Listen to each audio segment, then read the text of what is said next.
జై శ్రీకృష్ణ. దశావతారాల్లో 5వ అవతారం వామన అవతారం. ఈ అవతారంలో విష్ణు భగవానుడు బలదూరుడైన బలచక్రవర్తిని పాతాళంలోకి పంపించడానికి ఈ అవతారాన్ని పొందారు. బలిచక్రవర్తి రాక్షసుల రాజు. ఇతను బ్రహ్మగారికి తపస్సు చేసి అనేక వరాలను పొందాడు. త్రిలోకాలను జయించి దేవతా కార్యాలను నాశనం చేసేవాడు. ఈ విధంగా స్వర్గాన్ని కూడా తన యొక్క అధీనంలోకి తీసుకుని వచ్చాడు. ఇంద్రుడు అలాగే మిగిలిన దేవతలు అందరూ విష్ణు భగవానుడి దగ్గరికి వెళ్ళి అతని యొక్క ఆధిపత్యాన్ని తగ్గించండి, మా లోకాలన్నింటినీ కూడా తాను అధీనంలోకి తీసుకున్నాడు, మమ్మల్ని స్వర్గం నుంచి బయటకు పంపించేశాడు అని ప్రార్థించాడు. అప్పుడు విష్ణు భగవానుడు ఒక చిన్ని బ్రాహ్మణ రూపంలోకి మారి అదితి గర్భాన జన్మించి ఒక యాగం చేస్తున్నాడు బలిచక్రవర్తి. ఆ యాగం పేరు విశ్వజిత్ యాగం.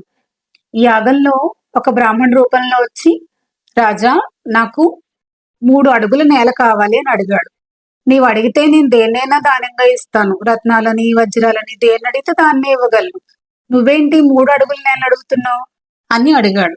అలా అడగగానే, నేను ఒక బ్రాహ్మణ బాలుడను, నాకు ఈ 3 అడుగుల నేలే సరిపోతుంది, నేను ఈ 3 అడుగుల నేలలో తపస్సు చేసుకుంటూ ఉంటాను అని చెప్పి అడిగాడు.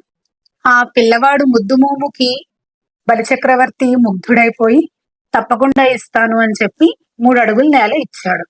1 అడుగునేమో భూమి మీద, 1 అడుగునేమో ఆకాశంలోను, 3వ అడుగు నేను ఎక్కడ వేయాలి రాజా అని అడగగానే, నా తల మీద వేయండి స్వామి అని చెప్పి అన్నాడు.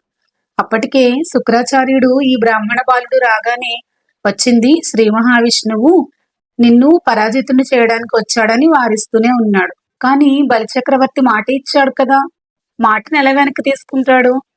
అందుచేత ఈ 3 అడుగుల నేలని దానంగా ఇచ్చాడనమాట.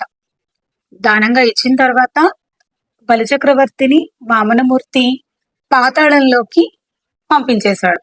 విష్ణుమూర్తి బలిని ఆశీర్వదించి పాతాళ లోకానికి రాజును చేశాడు. ఇక్కడ విష్ణుమూర్తి అందరినీ, రాక్షసులందరినీ సంహరించాడు కదా, ఈయన ఎందుకు సంహరించలేదు అని మనకు అనిపిస్తుంది. మితిమీరిన గర్వం చేత, లోభం చేత ఆయన అలా అయ్యాడు తప్ప అతని అసుర స్వభావంలో ఎటువంటి చెడ్డతనం లేదు. కాబట్టి ఆయన్ని పాతాళ లోకానికి రాజును చేశాడు. జై శ్రీకృష్ణ.